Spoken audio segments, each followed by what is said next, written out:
છોટાઉદેપુર જિલ્લાના કવાંટ તાલુકાનું 7000ની વસ્તી ધરાવતા સિહાદા ગામના લોકો ધામની નદીની વચ્ચે ઢોલ વગાડી ડબ્બો ખખડાવી તંત્રના બહેરા કાને અવાજ પહોંચાડવા અનોખો વિરોધ કર્યો।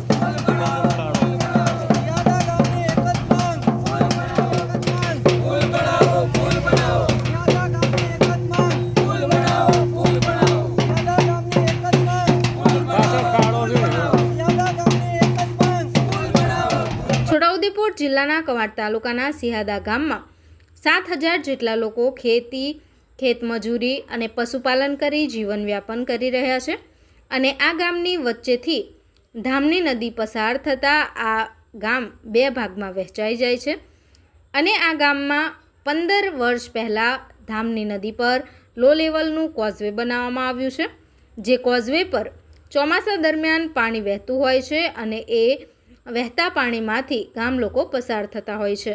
ધામની નદીનું ઉદ્ગમ બિંદુ મધ્યપ્રદેશમાં હોય અને સિહાદા ગામમાં વરસાદ નહીં વરસ્યો હોય અને ઉપરવાસમાં વરસાદ વરસ્યો હોય તો અચાનક આ નદીમાં પૂર આવી જાય છે અને આ રીતે અગાઉના વર્ષોમાં 4 વ્યક્તિઓ તણાઈ ગયા હતા, જેમાં 3 વ્યક્તિના મૃતદેહ મળ્યા હતા અને 1 વ્યક્તિનો મૃતદેહ મળ્યો પણ ન હતો।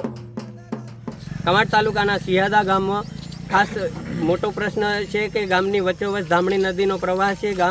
ગામની ભૌગોલિક પરિસ્થિતિ નદીની બેવ સાઈડ વહેંચાયેલું છે। એક સામેની સાઈડ પંચાયત મકાન છે અને નદીની સામેની સાઈડ સ્કૂલ આવેલી છે। તો ચોમાસા દરમિયાન 4 મહિના, અત્યારે તો ચોમાસાનું કોઈ નક્કી નહીં કે 4 ના 6 મહિનાએ વરસાદ પડે છે, એટલે આખું વરસ બહુ મોટી મુશ્કેલી પડે છે અને જે સ્કૂલે જવા કે કંઈ બી જગ્યાએ જવા આવવા હોય, ખેતરે જવું હોય તો એ નદી પાર કરી જવા જીવના જોખમે જાય છે અને આ જે પોતાના જીવના જોખમે નદી પસાર કરતાં આ ગામમાંથી 4 લોકો તણાઈ પણ ગયા છે। એમાંથી 1 વ્યક્તિનું આજ દિન સુધી લાશ પણ મળી નથી। એવી બહુ મોટી ઘટનાઓ બને છે અને પુલ મંજૂર થઈ ગયો છે એવી ઘણા દર વખતે અમને ગામ લોકોને સ્થાનિક નેતાઓ જણાવે છે કે તમારો પુલ આ વખતે થઈ જશે, પણ એવું સાંભળતા ખાતમુહૂર્ત પણ થઈ ગયું, એવું એના અત્યાર સુધી બન્યો નહીં। તો જે બી કારણ હોય તે ગામ લોકો એના માટે કોઈ જવાબદાર નથી। જે બી વહીવટી કે જે કંઈક અધિકારી, જે જવાબદાર વ્યક્તિ છે એ આમાં કંઈ અટવાયું છે એનું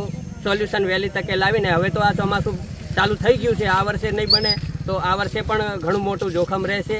એટલે જેમ બને તેમ આ પુલની વહેલો બને એવી અમારી ગામ લોકોની રજૂઆત છે। સિહાદા ગામ વચ્ચેથી ધામની નદી પસાર થવાથી ગામ 2 ભાગમાં વહેંચાઈ જાય છે।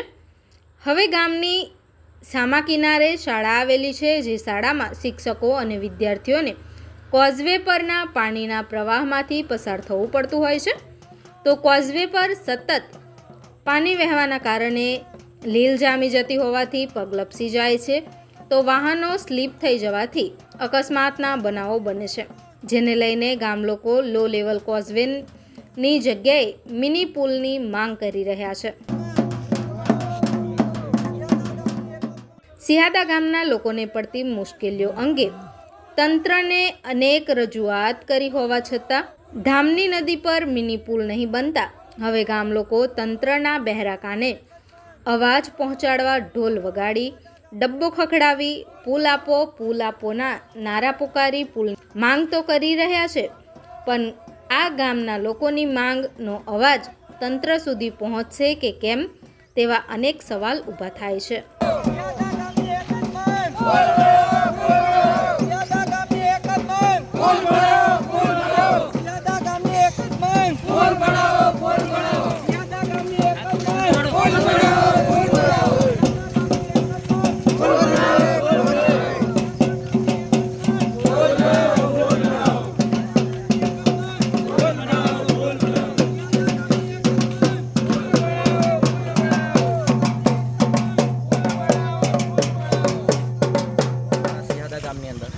અમારો તો મુખ્ય અહીંયા હેતુ અમે તમારી મીડિયાના માધ્યમ દ્વારા એટલો જ જણાવવા માંગીએ છીએ કે આ જે છલ્યું છે તેના પર અમારો પુલ બને એવો અમારો ઉદ્દેશ્ય છે।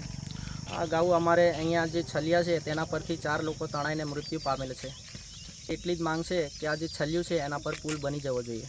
ચોમાસામાં કેટલી તકલીફ પડે? ચોમાસાની અંદર બહુ જ તકલીફ પડે છે. અમારે સગર્ભા બહેનો છે, ખિલખિલાટ છે, 108 જેવી ઇમરજન્સી સવલતો મળી શકતી નથી અને ઘણા બાળકો છે, વિદ્યાર્થીઓ શાળામાં ભણવા આવે છે, જેઓને અહીંયા શાળામાં જવા માટે અને શિક્ષણ લેવા માટે તેના ચોમાસાની ઋતુની અંદર ખૂબ જ ગંભીર સમસ્યા સર્જાય છે, જેનાથી શિક્ષણ અઠવાડિયા સુધી લઈ શકતા નથી.